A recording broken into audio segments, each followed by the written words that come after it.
دیانت سرسوتی ہندوؤں کو وہ مناظر ہے جس کے سامنے عام بندہ ٹھہرتے ہوئے اس کی حالت غیر ہو جایا کرتی تھی، اور وہ ایسے ایسے اعتراض لاتا، نعوذ باللہ، قرآن کی یہ آیت اس آیت کے خلاف ہے، یہ آیت اس آیت کے خلاف ہے، یہ حدیث اس کے خلاف ہے، یہ یعنی اس کے کام ہوتے اس طرح جھوٹ موٹ کر کے وہ عوام میں پیش کرتا۔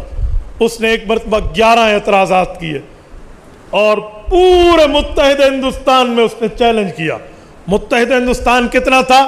راس کماری سے لے کر خیبر کی چوٹیوں تک یہ متحدہ ہندوستان ہے۔ اس پورے متحدہ ہندوستان میں اس نے چیلنج کیا کہ آؤ کوئی مسلمان ہے اس کا جواب دے، فلسفے سے دے، دلیل سے دے، عقل سے دے، اصول سے دے، خالی اپنے پیٹ کی باتیں اور زبانی جمع خرچ ہم نہیں مانیں گے۔ حضرت نانوتوی رحمۃ اللہ علیہ کو رب کریم نے اس کے لیے منتخب فرمایا۔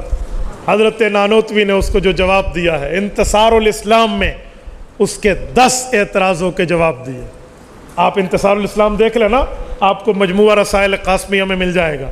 اور جو 11واں اعتراض تھا، وہ 11واں اعتراض یہ تھا کہ ہم بت کو سامنے رکھ کے سجدہ کریں تو ہم مشرک، تم کعبے کو سامنے رکھ کے کرو تو تم مومن۔ اس سوال کو تھوڑا تفصیل تھی تو حضرت نے اس پر علیحدہ کتاب لکھی ہے، قبلہ نما۔ یہ قبلہ نما وہ کتاب ہے جو حضرت نے اس کو سمجھایا ہے کہ یہ ہے کیا۔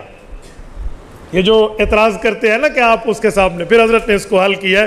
میرا یہ عنوان نہیں ہے ورنہ میں اس پہ بات کرنا۔ ایک چھوٹا سا جملہ آپ کو کہتا ہوں، اعتراض تو میں نقل کر بیٹھا، چلو جواب نہ دوں تو ذہن میں ایک تشویش ہوگی۔ ہندو جو کہتے ہیں ہمارے سامنے بت ہو تو ہم مشرک، تمہارے سامنے کعبہ ہو تو تم مشرک نہیں، ہم نے کوئی اللہ تمہیں ہدایت عطا فرمائے، ہم کعبۃ اللہ کی پرستش نہیں کرتے، ہم عمارت کی پرستش نہیں کرتے، اللہ معاف فرمائے، اللہ بچائے۔ اگر کعبہ کی عمارت منہدم ہو جائے ہم پھر بھی اس طرف منہ کر کے نماز پڑھیں گے کہ رب نے 6 اطراف میں، اوپر نیچے دائیں بائیں اور آگے پیچھے، یہ جہات 6 میں ایک جہت ہمیں ہمارے اللہ نے کہی ہے، ہم اس طرف منہ کرتے ہیں، ہمیں عبارت اور مٹیوں اور پتھروں سے واسطہ نہیں ہے۔ اور اس کی عملی مثال اگر آپ نے دیکھنی ہو تو 2 مثالیں۔ صحرا اور بالکل خلا میں جانے کے لیے شٹل اوپر جاتی ہے اور آپ دوز اور پتنی زمین میں کہاں کہاں تک لوگ آخر تک جاتے ہیں۔ مسلمان جب بھی خلا میں جائے وہ تو کعبے سے اوپر ہو جاتا ہے، لیکن اس کا منہ پھر بھی اس طرف ہے، حالانکہ کعبہ تو نیچے رہ گیا۔ چاہے آپ فلائٹ میں سفر کر رہے ہوں اور آپ بالکل زمین کے آخر میں تحقیق کرنے چلے جائیں، پھر بھی آپ قبلہ رخ منہ ہے، حالانکہ کعبہ تو اوپر رہ گیا۔ تو ہم پتھر کی عبادت نہیں کرتے۔